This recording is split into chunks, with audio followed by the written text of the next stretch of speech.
Hello, everybody, and welcome to Season 6, Episode 8 of Dualistic Unity with Jackie and Amanda. I am feeling so much love for everybody and everything, and not in the way you would expect, just in the sense that everything is what it is. And there is such a beauty and a depth to that, and the things that we are able to experience through the symbolism of other people is just magnificent when at the end of the day you can remember that you're only ever interacting with yourself, and all of those experiences, all of the things that you feel like you need are already within you if you're willing to experience them. Absolutely. Jackie, I'm so glad the chat that we're about to get into is exploring need, how that's present in all of us, and how that doesn't have to be the foundation of every relationship that you're in, including the one with yourself. And so I am very excited for everyone to dive in and see how we explore relationships without focusing on need, even though the need can always be found. Because it's always there, but it just doesn't require the attention that we normally give it. So let's get into it. And I hope you all enjoy. And we're back from our couple-week hiatus while Miss Amanda here was at the Netherlands retreat for another episode of Dualistic Unity with, I'm like, who am I again? With Jackie and Amanda. I have missed you so much. I've really missed the conversation, but I've also, really enjoyed taking this last week to just chill a little bit more. Also to focus up on yoga since my training is coming to a close in the next couple weeks here. So yeah, it's been nice to have a little bit of a break, but very excited to get into this conversation today. We were chatting for a little bit before we started recording here, so should be a juicy one. How you doing, Amanda? Oh my goodness, it feels good to be back, and I missed you, Jackie. It was, a great adventure to be at the Netherlands retreat, but I miss our chats. I miss the group calls and the Patreon because it's we have a lot of fun. We have a lot of fun in our chats and with the rest of the group. So I'm glad that we'll be back. At our first Patreon calls are going to be back this Sunday, so that'll be exciting. And yeah, I'm glad that we got to chat a little bit beforehand because, certain things have happened since we last spoke. I got to explore relaxing during the retreat and not doing so much. And that was really nice. And so I resonate when you were saying that, like you enjoyed that week off because it's important to rest and to recharge because doing something isn't the only quote unquote productive thing you can do. The resting is just as crucial for that fluidity, for that productivity that we so often strive for. And then at the retreat, I got to explore and see need. And I had more encounters, with just looking at my own need and looking at the way that need is expressed in my relationships, whether they are quick, quote unquote, quick relationships, people that I don't spend too much day-to-day time with, or people that I talk to often. The need is present in both. And it's so often dismissed, or it's so often just not acknowledged because so many people, they don't want to be needy, but they don't see how needy they already are. Absolutely. I think it can be hard to admit to yourself that you're needy. Definitely wasn't something I liked admitting to myself, and I still catch myself being needy frequently. But that's okay. We're not judging it, but it's about noticing it, and with that noticing, taking responsibility for it. And that's the biggest key, because where we really get lost is when we keep investing in need and we keep trying to use other people and external situations to fill some void within ourselves. And then the more we do that, that cognitive dissonance gap gets wider and wider. And so it becomes almost more and more uncomfortable to admit it to yourself. And so that's when you can hurt other people. That's when you can become all of the things that you could never admit to yourself to being, because none of us want to be hurtful. None of us want to be selfish. But having that fear and an identity of being a nice guy, of being a good person, and investing in that identity and needing to cling on to it as truth keeps you from being able to see those things, to because they don't align with the way that you need to view yourself, so you can kind of like push them to the side mentally. And so it's always important to be able to look at that within ourselves, look at the part that is needy and is wanting something from somebody else in a way that isn't necessarily in their best interest. We need to be able to look at that part in ourselves. And I think the real healing comes from going underneath that and realizing, what is this emotion that is making me feel like this? What do I feel that's lacking within myself? And what can I do to remedy that internally, rather than trying to find that and take that from other people. And just, it's like you're trying to fill a cup that has a hole in it. And that hole is, I think, just, it comes down to the perception of division, the fear of death, the fear of not being good enough. And so when you have that hole within yourself and you're constantly reaching outside of yourself to fill it, that's a never ending process. That's not going to satiate you forever. And so, as much as, I guess, culturally, it's believed that we need to look outside of ourselves for validation and security, it really comes from looking within. But that can be one of the hardest things we ever have to do, is look at ourselves in the mirror.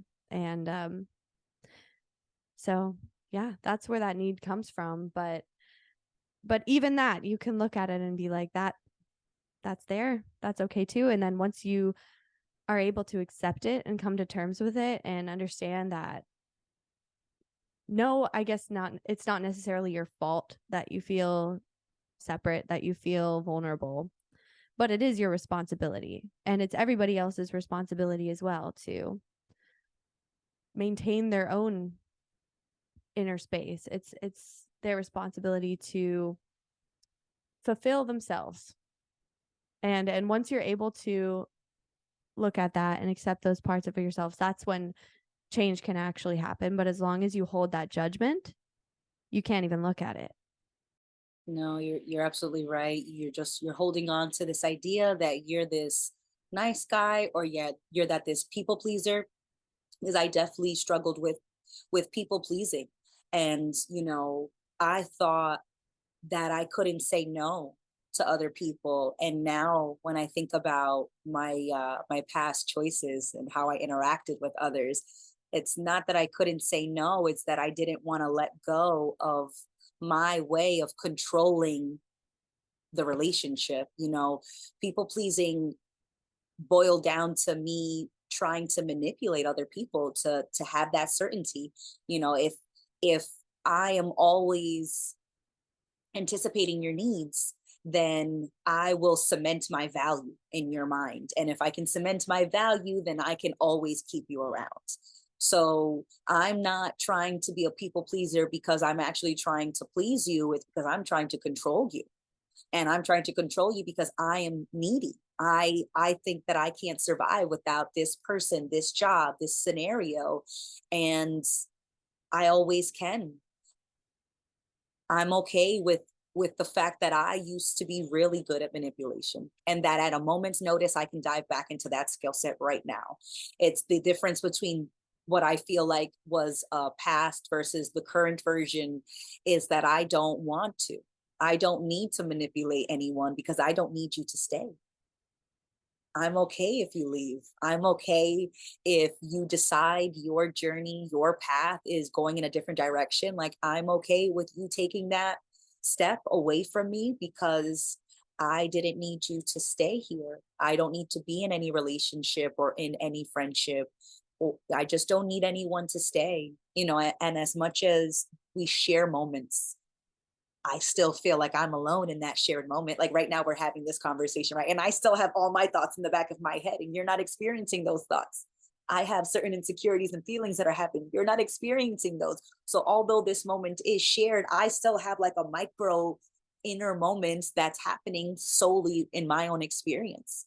So, I don't need other people to do anything or to stay, and I certainly don't want to manipulate you to, because what I have learned is that the people who want to stay don't need to be convinced. They don't need to be manipulated.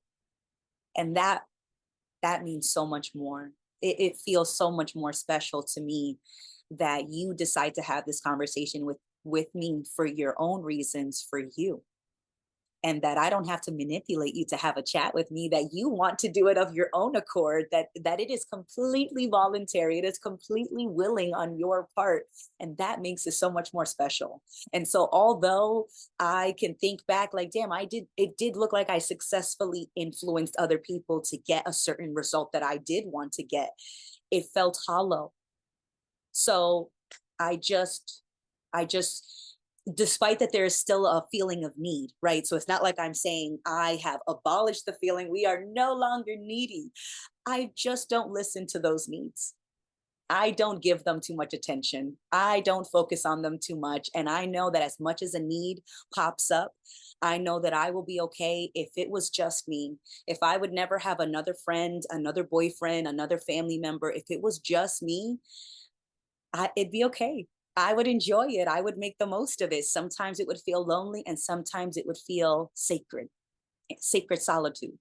It wouldn't always feel like I was doomed to live this existence alone, like, because that's just a perception. And when people decide to share a moment with you, to give you some of their time and attention and their love, and they give it to you purely of their own choice, there is nothing that compares to that feeling. And so I am still needy, and that doesn't mean anything to me. Yeah, that's a great point to emphasize that that need is still going to be there. Like, I don't know, we are having this experience of division, and with that there is the experience of lack. There is, there are certain things that we need from like the environment. Like, we need to breathe, we need to eat. um the extent of that, like, we need to eat sometimes, we need to breathe. It's not like we need to breathe a certain amount or we need to eat a certain amount. Anywho, in terms of our relationships with other people, there is this argument that, like, it is a fundamental human need to, like, be in relation with one another. And we sort of take that in an entitled way. Like, we're like, no, these people need to love me, need to treat me in this certain way because I have this need and you need to fulfill it. And I do think that over the course of our evolution, like, us being together, working together as one, has been the reason that we've been able to do the things that we've been able to do. Um, but yeah, I think in terms of just us feeling okay in ourselves, because I think that's ultimately what we're looking for, is just to feel okay. Like, we know that progress and striving and achievement doesn't fill that pit inside. Like I was talking about, like the hole at the end of the cup, we think achievement, all of that is going to fill that. We think that love and attention and friendship and relationships are going to fill that. And it's just not. Like, you have to realize that, like, you are alone.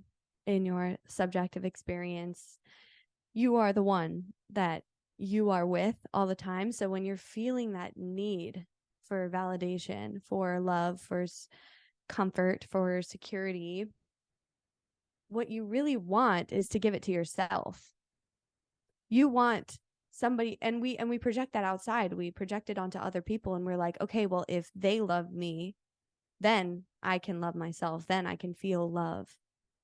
But if you're still viewing that person as separate from you, and you're manipulating them in specific ways to get the validation, to get the attention that you need, and it's not them wanting to be there for their own reasons, it's not satisfying.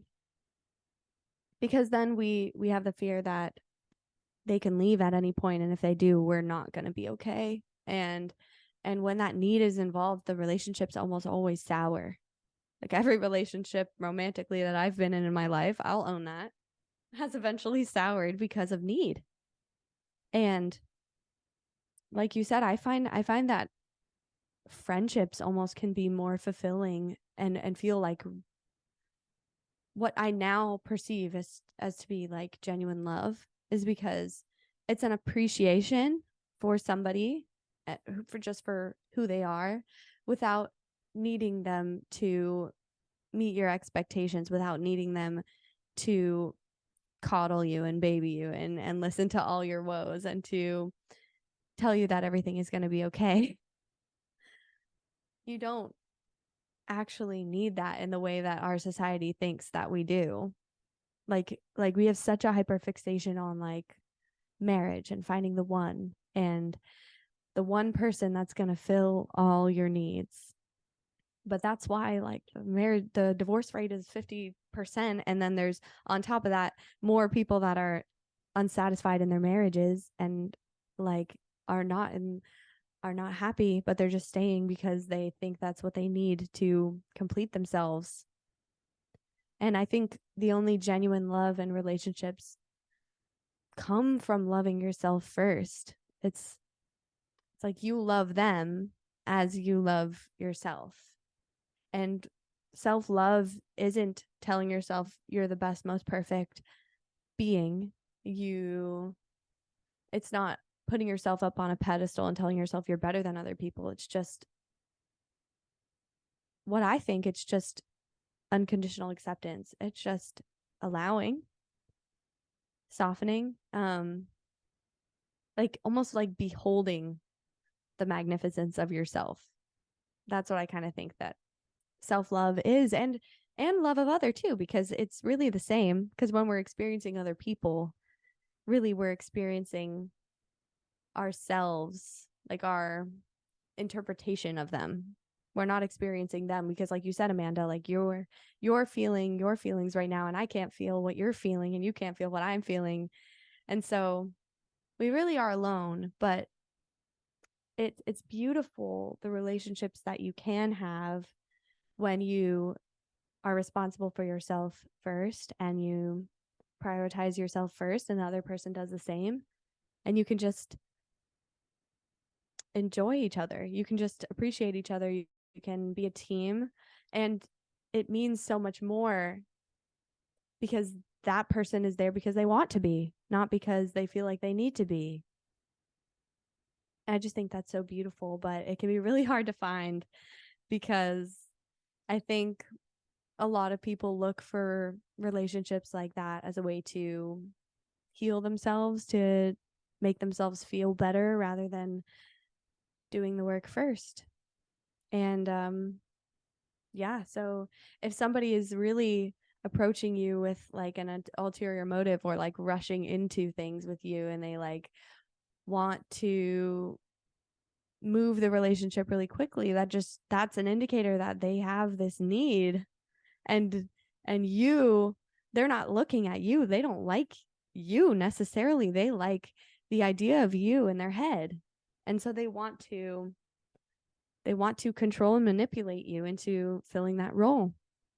And you don't have to. Like, honestly, something that I've learned, because I have had the tendency to be a little bit too nice, to be a little bit manipulative. have people pleasing tendencies. And so it's been a journey for me for recognizing the power in not fulfilling people's expectations, even if it upsets them. Like, that's how I love myself and love them, even though it doesn't feel like love to them at the time. Like, if I'm being responsible and I'm nudging you towards responsibility, that's probably the most loving thing that I could do for you, is not feel that expectation. But yeah, it's just, we have such a warped idea about what love is, I think, societally. Yeah, and it's it is a warped idea just as much as, wanting to be a people pleaser or wanting to be a nice guy or pretending that that's legit.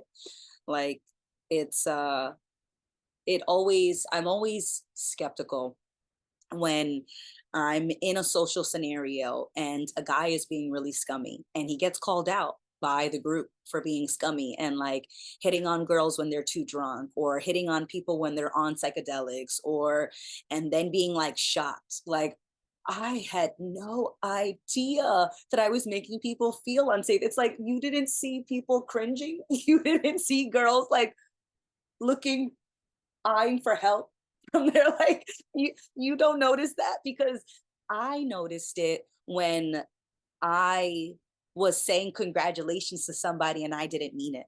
I could hear like the venom in my voice. And I love that expression, because you can almost hear the spite.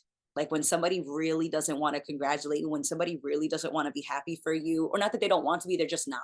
They're not happy for you. You tell them good news and they're like, congratulations. And you can just hear it. You can hear it in their voice that they're not happy for you. And I've heard that.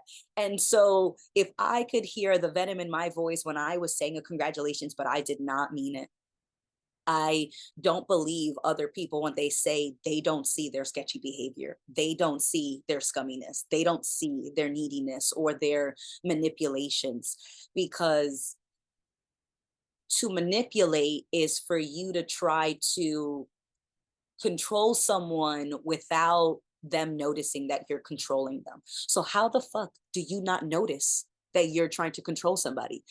That seems like it can't be really passive. It's not like you trip over a stump. Like, how do you not notice you're being manipulative? Like, that just seems so full of shit, because I always knew it when I was doing it. It wasn't an accident. I was absolutely doing it to protect myself. I was absolutely doing it to control the uncertainty of a situation with another person. There's no way that I do that blindly.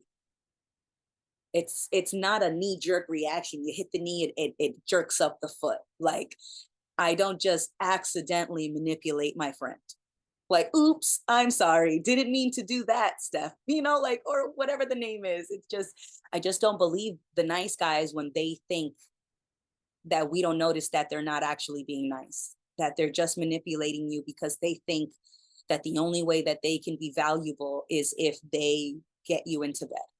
That the only way that they could be valuable is if they get a certain woman to be on their arm. It's like, you're more than that. You're absolutely more than that. And so I've been really thinking about the friend zone. All my teenage years and all of my adult years, I've heard people say like, oh, don't get into the friend zone. If you get into the girl's friend zone, that's it. It's like dating doom. Oh no, you're doomed to always be her friends. And I'm thinking, damn, if there's any group that I'd want to pull from to date, it should be my friend group. Not like I'm dating my whole social circle. Let me expand on this. It's not that I want to date every friend that I have. It's just to say that, why don't I want the foundation of all my romantic relationships to be friends? How could I not want that? You're telling me that I don't want somebody who appreciates just the person that I am? I don't want somebody that recognizes the work that I do on myself and is doing work on themselves, and they don't need me to make them feel better. So you're telling me that I should want to date a stranger that I find attractive. That should be the group that I pull from. Really? Like, if anything, the friend zone should be the best zone that you pull from to date. It should not be the zone like, oh no, he's a friend. I could never see him that way. What? Are you kidding me? I absolutely would prefer that someone is my friend first, because I feel like friends are most likely to be honest with you. Friends are most likely to communicate with you. Friends are most likely to value you as more than just a checklist. So I would think that the friend zone is the best zone. Like, why wouldn't you want to date somebody that you consider a legitimate friend? And a legitimate friend would never want to try to sleep with you when you're drunk. A real friend would never try to hit on you and sleep with you when you're high on psychedelics. That's not what a friend does. That's what a scumbag does. And so I would rather date a friend than date a scumbag stranger that is telling me he's such a nice guy. Period. Yeah. That's completely true, and I agree. Like, I I have been single for probably like the last 8 months, and right now I'm like, I don't want anything to do with anybody. But I've kind of been thinking about going forward, like how I want to navigate dating, because obviously I've recognized that a lot of that shit was coming from need. And so part of me is afraid of like falling back into that cycle and like almost having those parts of me that are needy be triggered by like getting validation. And also, like, I think what I've settled on is that I'm just gonna be friends with people for as long as I possibly can. Because like, you can have a crush on somebody and them be your friend and not do anything about it, and like have it be super chill, have it be super platonic, and then you can actually get to know them without like having an expectation in the background. Because I think what happens is that we meet somebody and we don't know them when we have all these ideas, and we fall for them. Basically, we get in too fast, we get in too deep too quickly, and then we realize, oh yeah, this isn't the person that I thought they were. Well, duh. Like, of course they aren't. They're a person, but by that time you're already invested. By that time there's emotions involved. You might even be boyfriend and girlfriend when you realize that you don't like them.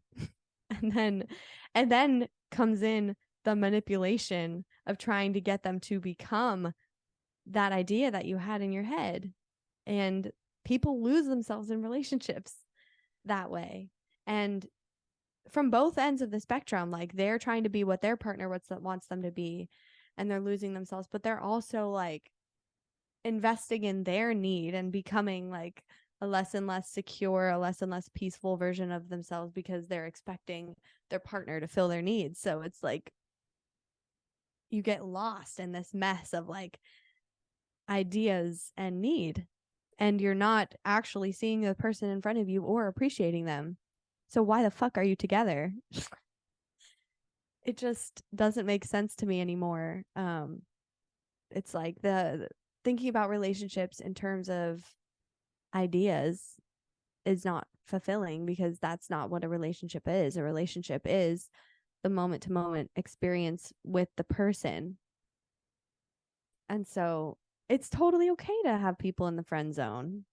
Totally fine. Literally everybody is in the friend zone. There's not like different brackets. Y'all are all in the friend zone. And then it'll be interesting to see how that plays out. And I'm sure I'm gonna have to learn a few, I'm feel like I'm constantly going to be learning lessons in relationship. And I think that's what they're for, is just to experience being with somebody else and to have them reflect all of your bullshit and all your need back at you, and face it and work through it. And then relationships don't need to be permanent.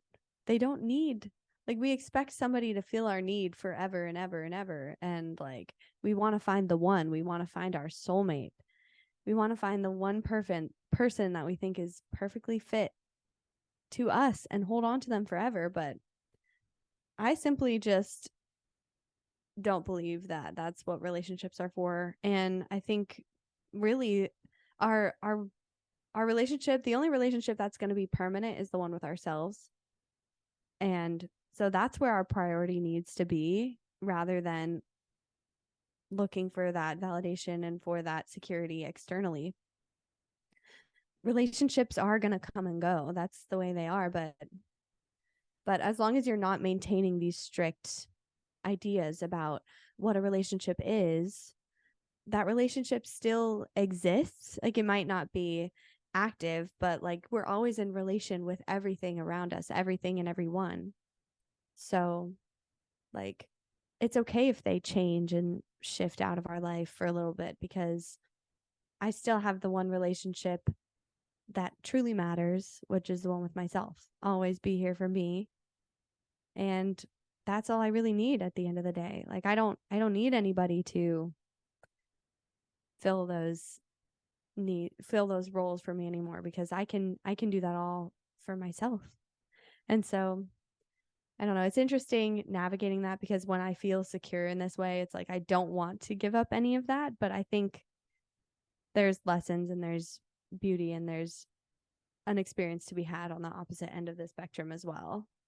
So yeah, I don't know. What are your thoughts about that, Amanda? Like, in terms of dating, it's hard to navigate when there aren't labels, because I think we're just so used to that, and a lot of things can be triggered by like a lack of labels, a lack of need, and it can be a little bit tumultuous.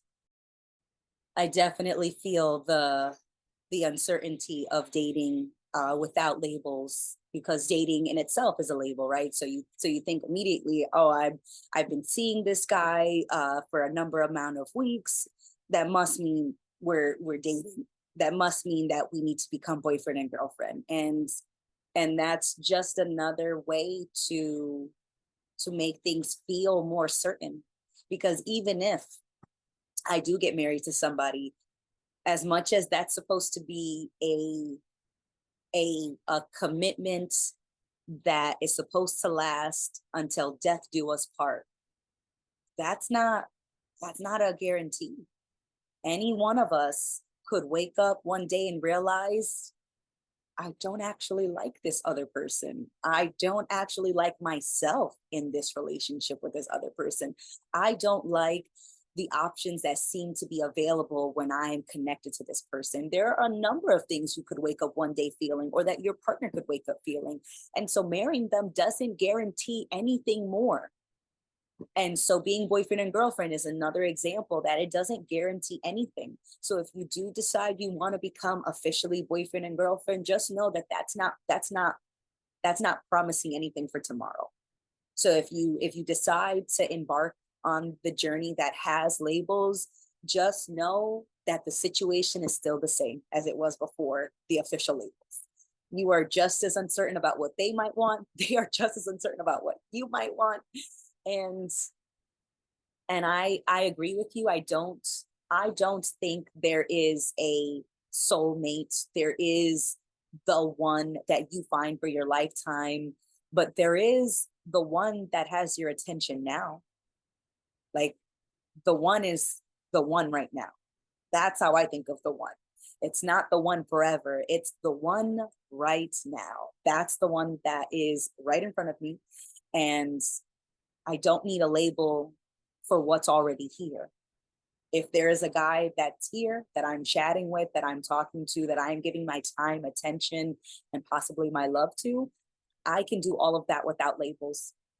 And so, I am in particular, I am in a situation, I guess, or not a situation, I'm in the middle of an experience of sharing my time and my attention and my love with one guy in particular at the moment.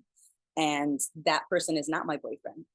And I'm not looking to make that person my boyfriend. I'm not imagining that person being my husband. I'm not imagining having kids with that person or anything like that. But that person is my friend. And we are prioritizing our friendship. And in our friendship, we're having a lot of fun. We are enjoying each other's company. We are living our lives for ourselves.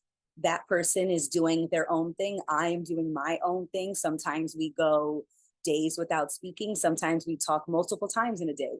It all depends on what's happening in both of our respective bubbles, and in the choices that we make independent of the other, that just seem to overlap.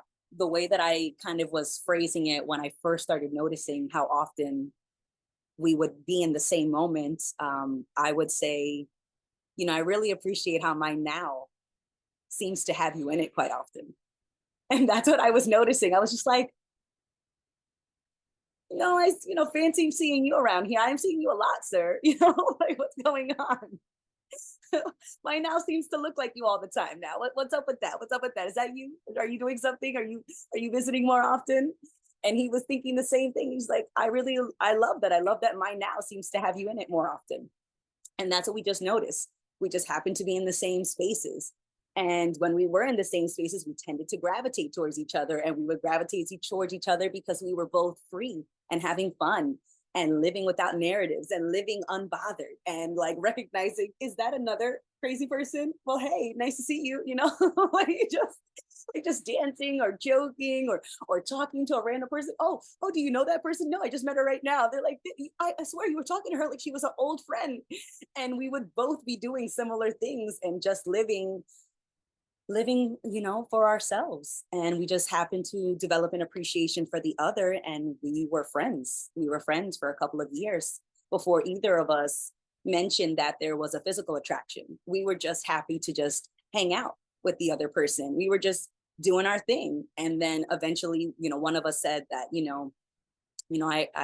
I like you. And the other person was just like, me too. Like, do you want to go out? Do you want to like go out for a drink? It was like, fuck yeah, why not? So it just unfolded so nicely. But when my need would come up, because it has come up and I'm sure it will again, I would always remind myself, at least on my side of this friendship that has evolved to include new ways to experience intimacy and friendship and support. When the need would come up, I would just remind myself, this person is not my boyfriend. This person is not my husband. I don't need them to be. At any moment, they could be gone. The last moment that we share together could be the last moment we share together, and that would be totally okay. I don't need that person to stay in the same way that they don't need me to stay. And I don't need them to become a boyfriend or become a husband for us to continue to enjoy each other's company.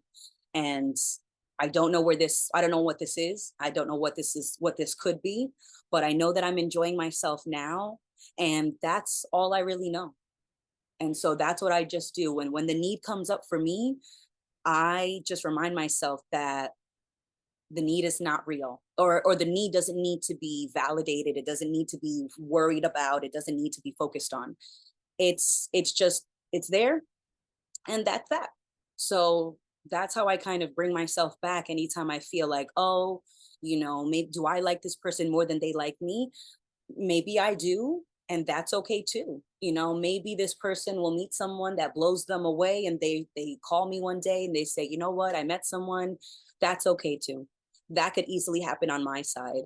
I just don't need them to promise me anything, because I'm not looking for a promise.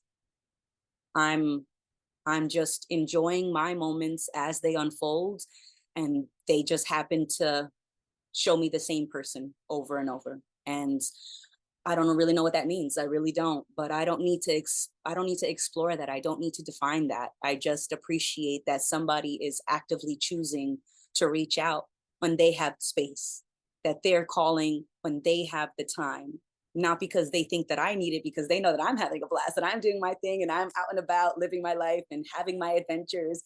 They know that I'm doing my thing, and they just want to call because they just want to call, or they want to send a text message because they want to send a text message, and they don't need to be my boyfriend to do that.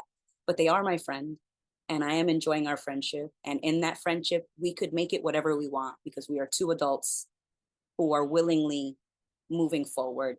So our friendship has evolved to be more playful, let's say. Okay, Amanda. I love that. And I love just how it progressed naturally, because I think that's how it should be, like your priority in every moment should be, what do you want to do? What do you want to do? Always. And if somebody just happens to be in the same sort of vibe, the same sort of moment, and y'all both want company, then that's how it can naturally sort of unfold. And when you were talking about like the one, I thought like maybe it's just we are the one. Like we are the one, but not the you that you're thinking about, as in like you being the all and everything that is in terms of your experience. And that person is part of you. That person is part of the one. And so like you loving yourself can spill over into you loving them, but it's only genuine if you're both loving yourself first. And it's sort of like the relationship that can then result is because you both have an excess of energy, you both have an excess of love to share. It's not that you're both pouring from an empty cup and y'all are both getting more and more drained and needy and bitter. But like it's almost like a celebration of what you are once you're already good with yourself. And so that's a beautiful reminder that like the priority is your immediate experience. And if you try and ignore your immediate experience and jump forward into the celebration of being in love with yourself and in love with other, it sours. It's never going to be what you want it to be. It's never going to fix all your issues because you are the one for yourself. Like you need to prioritize that. And then you can not only just have fulfilling relationships, but have a fulfilling life in general. You can not take shit for granted because you are fully able to experience it in all its depth without pushing certain parts away. And that's true love. Just love of self, love of the world, love of other. But it starts with you being okay with you.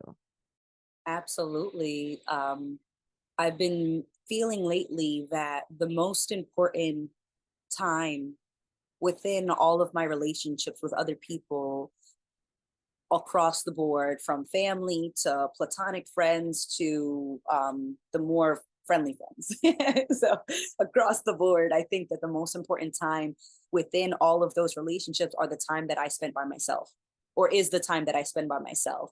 Because if in the time that I spend by myself, if I think that you should be there, then when you are there, I'm going to try to hold on to you. Because when I'm alone, I feel like you're supposed to be in those moments with me. And when you're sitting with me or you're on a call with me, I'm going to do everything to keep you on that call, to keep you in this room, to keep you in this relationship, because I don't like the time without you. So I think the most important time in our friendship is the time that I spend without you, because that time directly impacts the moments we share. If when I'm by myself, I'm not feeling a lack, then when you arrive, that feels like a bonus. Not, it doesn't feel like a fill in the blank has arrived. It feels like a whole nother sentence has been added to the paragraph. And I'm not looking for you to fill in a gap. I'm just appreciating the addition that you bring to the moment. All of you. I get to enjoy the experience of you because I'm not looking to have the experience of you be a band-aid on the experience of me. So I do think that the most important time in any friendship, in any relationship, is the time that you spend without that other person. And so when you say self-love, that leads to, or that is expressed through self-acceptance, but that self-acceptance is self-honesty.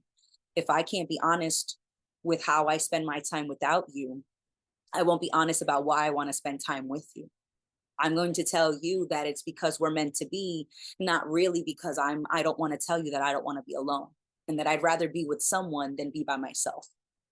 And I've had an ex-boyfriend say that to me, where he said, like, I don't want to be with you, but I'd rather be with you than be alone. And I didn't appreciate that level of honesty at the moment, because that crushed me at that moment, where I was like, man, I really liked this person. And in many ways I didn't like this person. So I was just as much that using them, and I didn't want to admit that, because I thought that our problems weren't so bad, right? This person wasn't cheating on me. This person wasn't hitting me. This person wasn't, and they weren't cheating, right? That was my bare minimum at the time, was don't cheat on me, don't leave me, and don't hit me. Heartbreaking that was my bar. But that was my bar, because I thought being with someone was what I was supposed to do. I didn't realize that being on my own wasn't a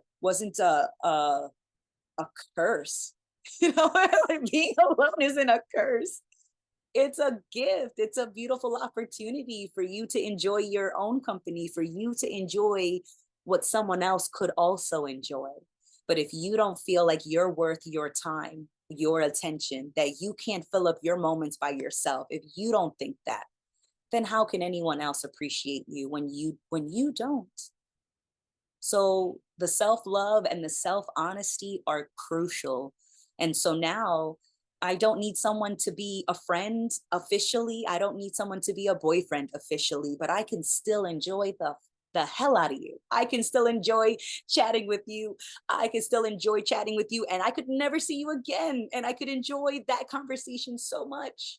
I can enjoy your time so much, because I don't need you to do anything other than be you. And any time you give me is a gift. It's a precious, and I'm grateful, and I appreciate that so much, because I don't know how often that will happen, and I don't know what the future will hold. But if I can appreciate one moment with you, then I will treasure that forever. I don't need to have a million moments that are meaningless, where I see you every day and you tell me something that makes me feel better, or you do something that makes me feel better, or you validate me, or you do anything. Like, I don't need a million moments that prove anything. But if I can appreciate one moment with you, that's enough.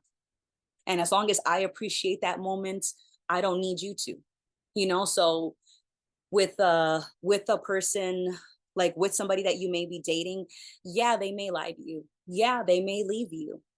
And as long as you're going into it and you're being honest and you're being open for no other reason but because you can, but because you're willing to, that's enough for me. Because I've thought so many times in this dating fiasco, before before and during this new interaction that I'm in right now, at any point somebody could manipulate me. At any point someone could lie to me, and that really is not my concern. If I give you my trust and you break it, I don't feel bad that I gave my trust to you. I just know not to do it again. I just know that you're not in a place to appreciate someone trusting you fully. And that's not to put myself down. I'm not naive in that moment. I decided to give my trust to somebody that seemed like that I wanted to, and what they did with it is on them. And so I'm okay. I'm okay getting lied to. I'm okay with somebody leaving me. I'm okay with somebody potentially cheating on me. I'm okay with somebody breaking my heart, because I'm glad that I felt comfortable enough, that I felt adventurous enough to put myself on the line, because I could, because I wanted to, and because I chose to. And so the fact that I'm living openly and authentically is enough for me. And so I don't need someone to say thank you. I don't need someone to say I love you back. If I feel it, I'll express it and I'll share that. And that's enough for me, because that's what I can do. And I can't control someone else. And I can't control how someone responds to me. And I don't need to. So you don't need to promise me anything. I will give as I want to, and let the cards fall where they may. I'm going to be happy with my choices, because they're mine. And I made them the way that I felt I could. And so that's why I'm not really concerned with what anybody else does in quote unquote the relationships that I'm in, because I know what I'm doing in them, and I'm okay with my choices, and I can live with them. And that's more than many people can say. And so that's how I'm navigating this when it comes to dating and when it comes to just all my relationships. Yeah, completely. Like that's sort of what I was getting at when I said relationships with other are relationship with yourself, because you really don't, you're not receiving anything from other people. Like the love that you feel in a relationship is coming from within your own consciousness, and all of the lessons that you learned in the relationship come from how you approach the relationship. And you can't fucking control other people. Like it's about surrendering to that which you cannot control. But once you have surrendered, you have the option then to embrace that uncertainty or to run in fear from it. And that's where control comes in. Like if you're afraid of opening yourself up, of giving to somebody else in fear that they're not going to give back or that they might leave you, um that's needy. That's when manipulation comes in, because you have to make sure that if I'm engaging in uncertainty, that this is going to have a guaranteed ending. You're not going to leave. We are committed. You are this way and you have to treat me this way, and I can, and we want to be able to reliably think that that's true. But it's never like that. Uncertainty is always going to be there. And if you can rest in that and become comfortable with it just because you know you can't escape it, then it's like that's when everything is the most exciting. Like you can think of it as exciting. Yeah, there's risk involved. Like they don't have to stay, but will they? And so that's where things stay alive. But like it's almost like as soon as you slap a label on it, you get complacent a little bit. It's like you don't have to prioritize every moment. And this is something that I've heard like dating coaches say, especially towards men, or it's like you have to continue doing the things that you did to get the girl once you're in the relationship. Like that's how you make a relationship last, or like you need to keep that same energy that you do at the beginning, because I think that's what a lot of couples lose once they're married or once they're dating, is that they're not putting in that effort, because the present moment isn't the priority anymore now that you have that security, now that you have that label. So like relationships are almost more fulfilling and more exciting when it's sitting in that uncertainty. And with that, people can leave, and that's a lesson in and of itself. And deciding when you want to leave and negotiating that as well is an incredible learning opportunity. But that can only take place when you allow yourself to accept that, yeah, relationships aren't permanent. They're an opportunity to refine and deepen the relationship I have with myself. And they're not guaranteed forever, but like we'll always also have that relationship with ourselves to explore. And you don't need to hold on to anybody else to continue to experience that or to love.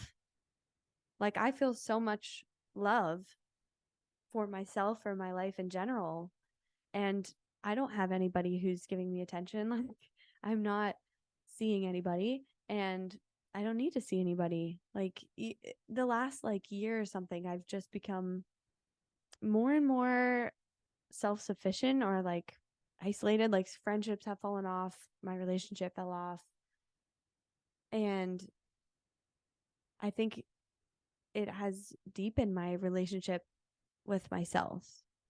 And it's cool to be able to feel that love and security within myself, because I know that like at the end of the day, that relationship is always going to be there. And I know that I have the awareness and responsibility to manage myself in relationships and not go into shit for the wrong reasons. And I feel lucky that I've learned this lesson at the age of 23 and have not had to go through some crazy shit. I haven't had to be hurt too many times. And there's always lessons to be learned from that shit. But yeah, it's just I'm excited for the relationships I will have in the future, because I don't need to have any of them. So I know if I'm letting anybody in, it's because they're doing the work. They're responsible for themselves as well. And like, I feel like my bullshit detector is so honed right now. Like, I can tell immediately like what somebody's intentions are with me. And it's funny, like, just being able to brush that off. But I can see it now. I can see the need in other people because I'm willing to see it in myself. Yeah, and I'm so glad that you mentioned that. That's why it's so easy to spot that person or that guy at a party or in a social situation, because you can see the need so clearly, because it's so obvious, the way that someone, like, what someone is focusing on, where their attention tends to fall will give you insight into what they prioritize. And so, I have flashcards taped to my walls, and one of the flashcards says, you can't hide your priorities, because as soon as someone just takes a close look, you can see where your attention falls, and where your attention falls is where you think the value lies. Because who focuses on what they think is invaluable? No one. Like, no one focuses on what they don't think is important. So if you want to know what somebody thinks is important, look where they pay the attention to. Look what they pay attention to, and you can see exactly what they value. You can see exactly what they think is important, because, like I said, nobody focuses on what is not valuable to them. That makes no sense. It's like, a mechanic doesn't focus on the landscape outside the mechanic shop, right? Because that has no value to him. He's not thinking, there's no nuts and bolts, there's no gears, there's nothing in the grass. So the mechanic is less likely to find them weeding the lawn outside the mechanic shop. So, but if you see that they're focusing on the brakes, they're focusing on the tires, you see where their attention tends to fall. You see what's important to them. You see a guy, he's at a bar and he's talking to every girl that seems to be single. Then you know that what he's prioritizing is hooking up, or making a connection, or trying to find a girlfriend, or trying to fill some blank. You can see, because he's not talking to every person in the bar, guys and girls, equally. He's only talking to a certain group. He's only talking to a certain type of person. So you know that he's prioritizing connecting with that type of person. When you see a girl and she's only talking to guys that are over 6 feet, you know that she's prioritizing height, because she's valuing the way that she thinks other people will perceive her when she has somebody that's 6 feet plus on her arm. You can just tell what she's prioritizing, and you don't have to do much. Just look. And so, for all the people pleasers and all the nice guys, like, you're not invisible. It's very clear what you're doing, because it's so obvious what you're doing, and only you are pretending that no one's noticing.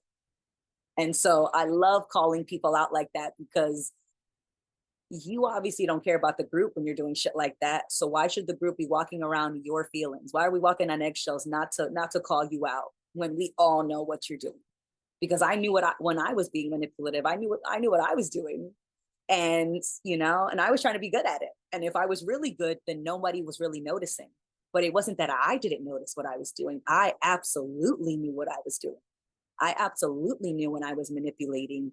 And if somebody called me out, I would pretend I didn't know, because that's another layer to the manipulation. Oh, me, I, I, whoopsie, my bad. I didn't realize that you caught me. So it cracks me up that people think that the bullshit that they're selling is viable. Like, I'm not buying that shit, man. It's not working. Maybe try tomorrow. But at the moment, it's not selling. So take a look at the product, because you might need to rework the selling model. Oh my God. But I just also don't take it too personally. Like, it has nothing to do with me. So when I encounter the people pleasers and the nice guys of the world, I also know that the way that they're acting has nothing to do with me and everything to do with their relationship with themselves, or the lack of, if we're being, accurate, the lack of a relationship with themselves is what we're seeing. And the price that we're paying is that they don't want to carry their weight, but they don't realize that that weight is just the identity that they're holding on to. And the minute they let go of that identity, the weight disappears. And all of a sudden you feel light as a breeze, because you don't need to be anything. You don't need to prove anything to yourself or to anyone. And so all of your relationships are just lighter as a result, because that moment, that relationship, that friendship, yourself is enough. And you don't need anything to change. You don't need anyone to do anything for you. You don't need promises. You don't need relationships. You don't need to hook up.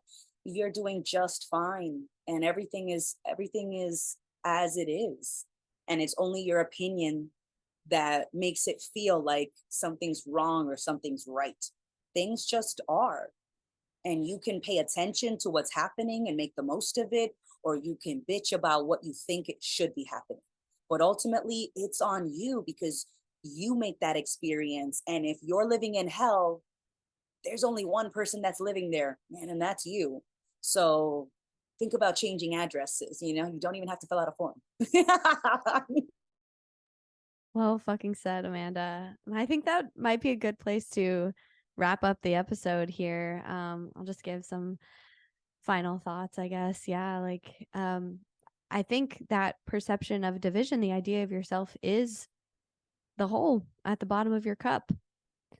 And as long as you think you're separate and you need to fill your hole, literally and physically, please, with other people, other external circumstances, you're going to be manipulative, and then you're going to keep denying it to yourself, and you're going to keep digging yourself deeper and deeper into this hole, and you're going to keep repeating the same cycle over and over again of having an idea, getting into a relationship, realizing they're not that idea, trying to get them to be that idea, and then ultimately losing them and feeling like you're not okay by yourself, just to repeat the cycle over and over and over again. So no judgment. If you're in this point in your life, just fucking look at it. Just look at it. Be willing to see, be willing to open your mind to the possibility that you can be needy. You can be manipulative. That's always an option, but it's your choice. Is that the option that you want to keep investing in? Because every time you that those needy thoughts, those needy feelings are going to pop up. But every time that you meet them, every time that you listen to them, you're reinforcing them. So once you have that awareness, you have the discernment to make a different choice, to do what's actually loving, which is to focus on yourself and allow that person to prioritize their own experience and their own being. And, if you happen to be able to enjoy time together, that's great. It's all just a bonus. It's not a need, because you are ultimately responsible for yourself. You are the only one. You are the one. There isn't the one. You are the one. And that's that on that. So thank you for listening to this episode of Dualistic Unity with Jackie and Amanda.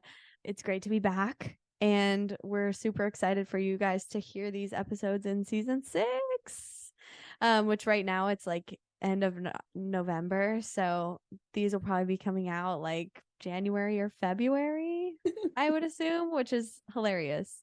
But yeah, love you guys, and not in a needy way, just in an unconditionally accepting way. I love you because I love me. Yes, lots of platonic unconditional love. Thank you for time traveling with us, and I look forward to time traveling again soon with you guys. Bye. Bye bye. And now we record the intro. Okay.